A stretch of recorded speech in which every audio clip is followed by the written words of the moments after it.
and welcome to the eForum Talk Show. We are thrilled to have two very special guests with us today, cricketing legend and Salesforce India brand ambassador Rahul Dravid and the Padma Shri awardee and iconic leader of Indian banking, Arundhati Bhattacharya, who now serves as President and CEO of Salesforce South Asia. A very warm welcome to both of you. Thank you. Thank you, Kanchan. Thank you very much. Rahul, let's start with you. Your partnership with Salesforce is a unique intersection of sports and technology, right? How do you personally relate to the company's vision for AI-powered business growth in India? Yeah, so look, I really enjoyed and appreciated my association with Salesforce. It is in some ways. I think sport and technology are actually becoming are just becoming more and more. Coming closer and closer together, the more and more we sort of speak and the more and more I follow the game, or more and more I've been involved in the game over the last, almost 3 decades now, more than 3 decades.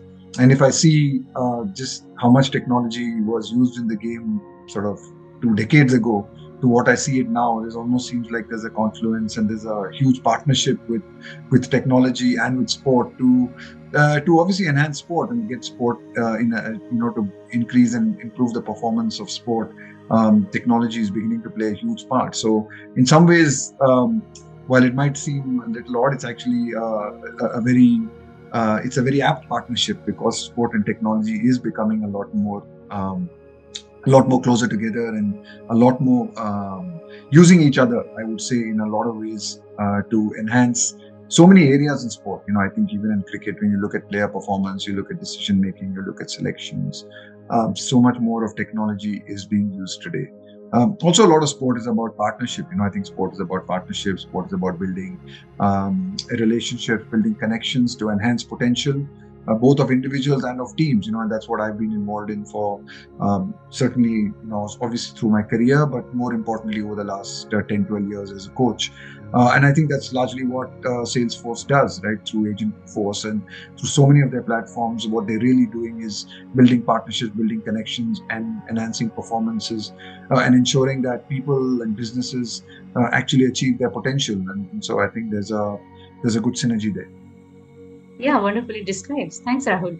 So now, Arundhati, I would like you to walk us through how Agentforce is tailored to meet challenges and opportunities in Indian market.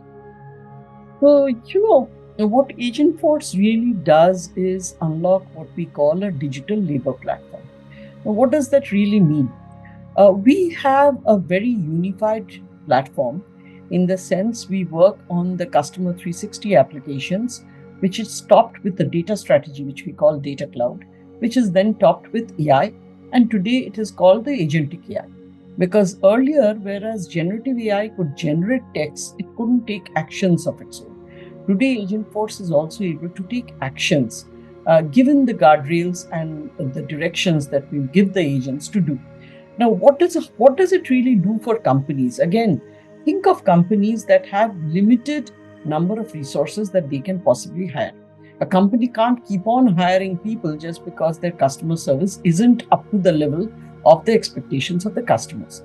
What they can then do is the repetitive jobs can easily be given to these digital agents, as we call them, to actually do autonomously.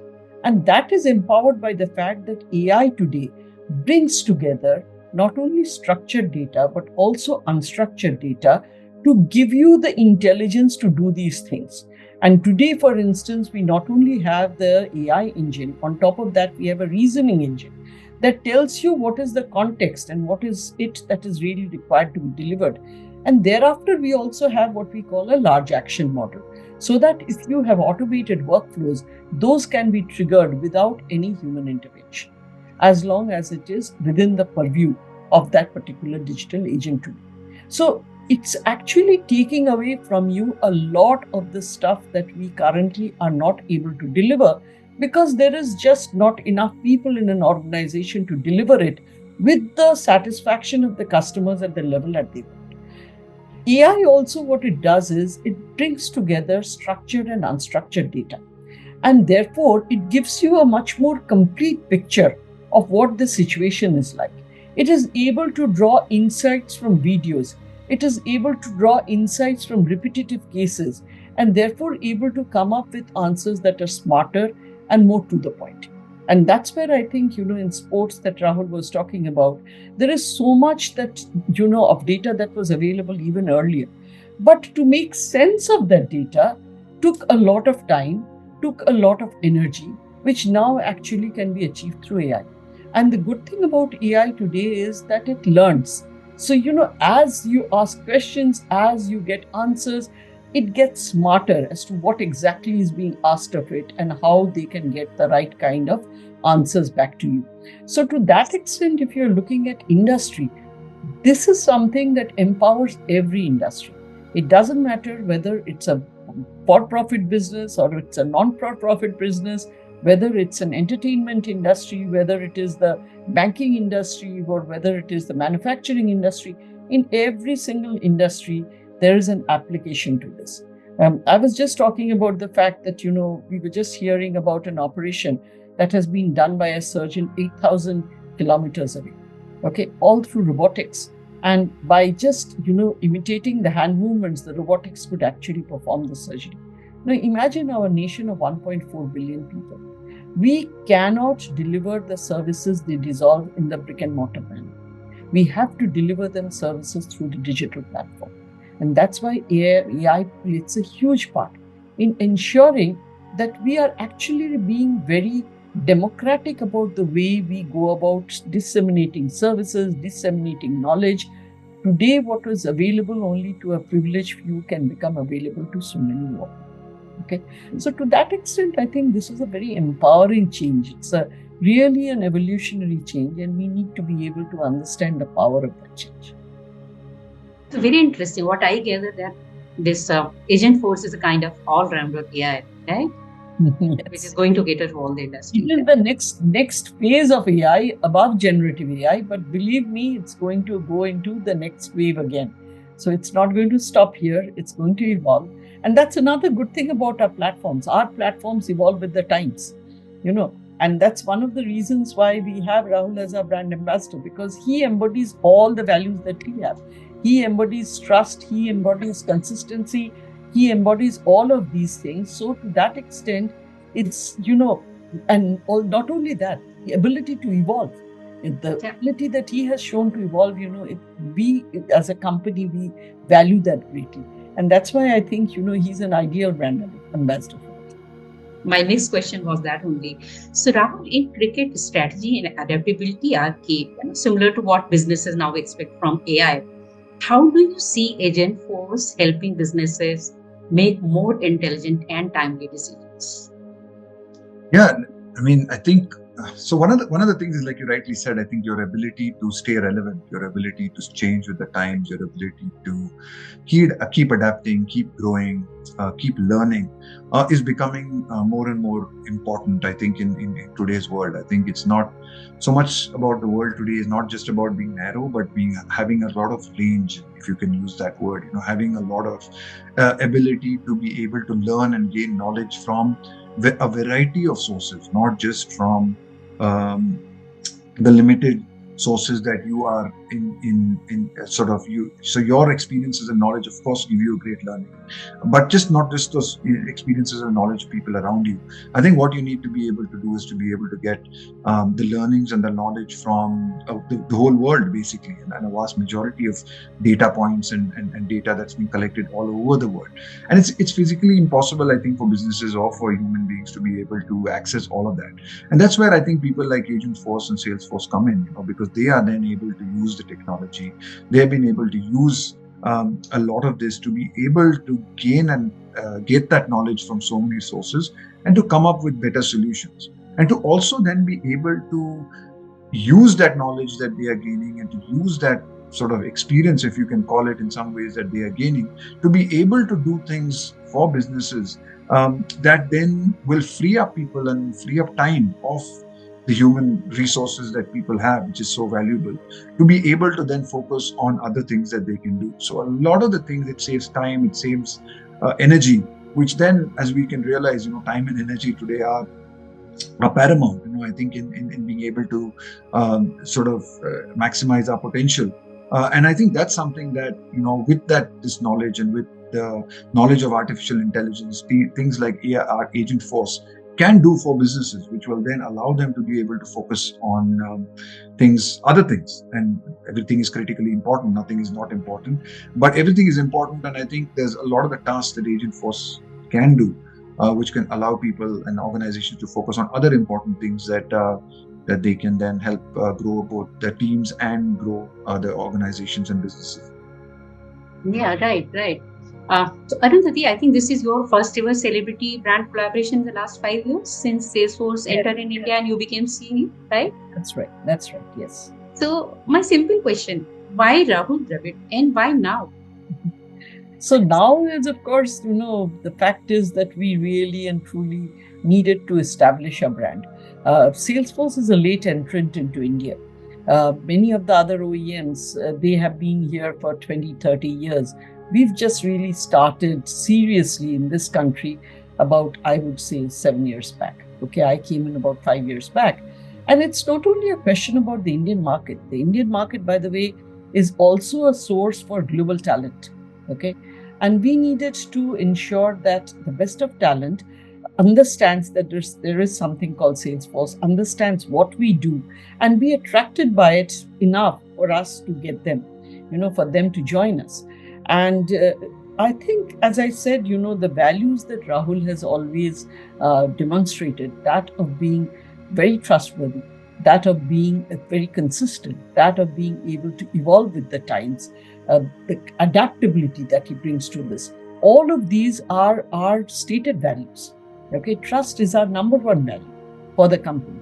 And therefore, I think there's a very good partnership because he embodies everything that we want to communicate to the public at large. And frankly speaking, obviously, his image in the eyes of the Indian people is really, one that they really and truly respect and love. So, there couldn't be a better meeting ground for us, I think, than having him as the brand ambassador, because he embodies everything that we really want to communicate to the people at large. True, wonderful. So Arundhati, again, my question to you, with India's digital economy growing rapidly, are you planning to access to SMEs also, to small businesses and startups as well? Surely, means that's one of our biggest, what should I say, biggest points of focus. And in fact, when Salesforce started 25 years back, they started as a company providing CRM for small businesses. And then we evolved into an enterprise class company. We are again refocusing our energies on the smaller businesses, and we are coming out with a number of products that address the small businesses. Not only that, we also support a startup community, and this startup program that we run in India is very different from other startup programs. Not in the sense that we provide actually a community kind of a environment where the startups get to meet each other, where they get to exchange their experiences, where we provide them with gaps that we might be seeing in the local products, in the sense that, local requirements sometimes are different from global requirements. I might have the global solution that might need something to be done in order to make it more localized. So we provide them with these things so that they can work on it for the Salesforce platform. And we have an app exchange where they can then put their apps so that, this can again be marketed to all Salesforce clients. So for the startup community, for this SME community, we have a special, space in our entire workings to ensure that we are reaching them as well. Because we all believe that they are the future of the country, they are the greatest employers at this point of time, but they also need to become more productive and efficient. And that is where I think they lag and they're not able to scale, because their productivity and efficiency, they can't take up above a certain point unless they use enough technology and enough AI. And that's where we intend to help them. Are you kind of setting aside a certain fund to support the startups and SMEs? So, that's funded from within our budgets. So there's no separate funding as such. As I said, we don't necessarily fund startups. Yes, we have put in some of our venture funds in some of these, but that's not the point of bringing the community together. Bringing the community together is to show them what is happening in this world, how are things evolving, how can they empower themselves, how can they exchange ideas, how can they take things forward, how can they do things on the Salesforce platform. So that's the point of the community. It's not for just funding of startups that we are. Okay, so Salesforce has, I think, traditionally spoken to only B2B audience so far, but I think recent campaigns they feel more consumer centric. So are you kind of reimagining the brand narrative to make enterprise technology more relatable? So yes, we are imagining that enterprise technology needs to be more relatable, because the fact of the matter is individuals run enterprises.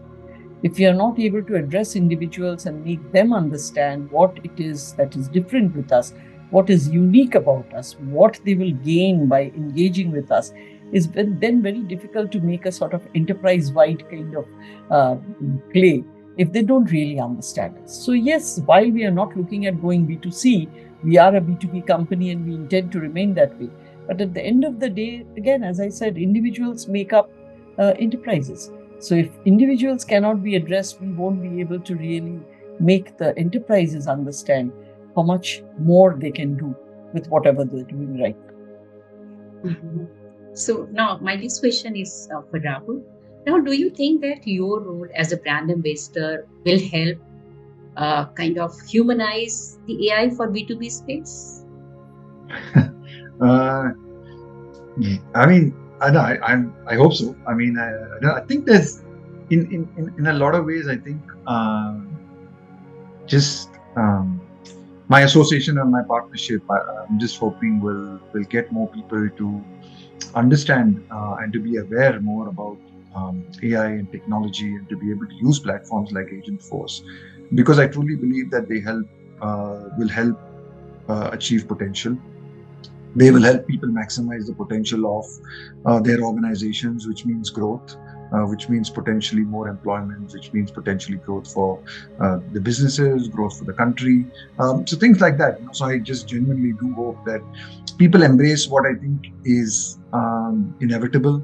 People embrace what is necessary today. And I think as much as we may um, uh, we may be a bit hesitant at times to embrace AI or to embrace new technology. I think it is becoming more and more obvious that we cannot go down that path, right? If we truly want to grow and achieve our potential and maximize our potential as a country, we have to go down that path, and it will help us unlock the incredible talents that we have. And I think Agentforce and Salesforce as a company obviously has an incredible proven record of doing this all across the world and now in India over the last 7 years. So I'm just really hoping that it creates a little bit of awareness. I think they are already a huge global brand and a really big company. So, just in India to be able to create that awareness will be, which if in a small way I'm able to do that, then yeah, it would be fantastic. Yeah, well put. So Arundhati, now last question. What are your further expansion plans in India? So India is growing, and we will grow along with it. So I cannot give you the exact numbers and things like that, but we have plans of growing very steadily in India. And I'm glad to say that, I think our branding with Rahul has really and truly helped us. I don't know how much of that he really appreciates, but I would like to appreciate that, because I know that, it's easier to become a household name with people like him, because of the values that he sort of embodies, and which are the values that we also hold very dear.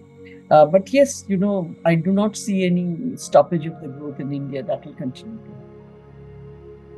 Thank you so much, Arundhati and Rahul, for taking time out and speaking with you. Thank you. Thank you, Kanchan. Thank you so much. Thank you.